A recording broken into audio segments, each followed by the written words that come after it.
Bonjour, pour cette seconde chronique RH, j'ai décidé de vous parler de la super soirée qu'on a passée le mercredi 25 mars avec mes amis les mécréants sur le procès de l'entreprise libérée. Alors l'entreprise libérée, on a fait son procès gentiment et avec beaucoup d'humour.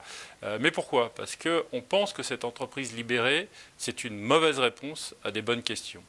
Alors, ce n'est pas seulement un procès, c'est-à-dire qu'on propose aussi, et en particulier vous le trouverez sur le blog Conseil Web Social, une méthodologie qui permet justement de travailler sur cette transformation de l'entreprise pour donner du sens, de la reconnaissance et de l'autonomie aux salariés.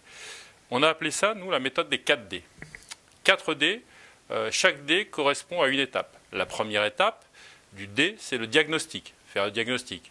Puis délibérer, c'est-à-dire partager ce diagnostic avec tout le monde, puis délivrer, mettre en place les actions, les solutions, et enfin donner le feedback, donner les retours et recommencer la boucle.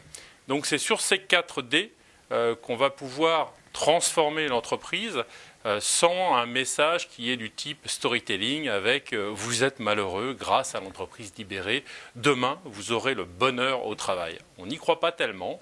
On pense par contre qu'en effet tout le monde a le droit d'avoir un travail où il a un épanouissement parce qu'il trouve chaque jour à la fois du sens, du lien social aussi, du bien-être, de la reconnaissance dans ce qu'il fait.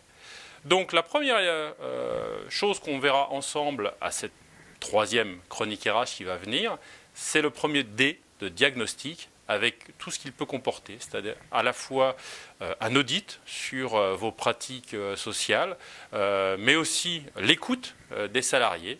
Donc je vous donne rendez-vous pour la prochaine troisième chronique RH. Au revoir.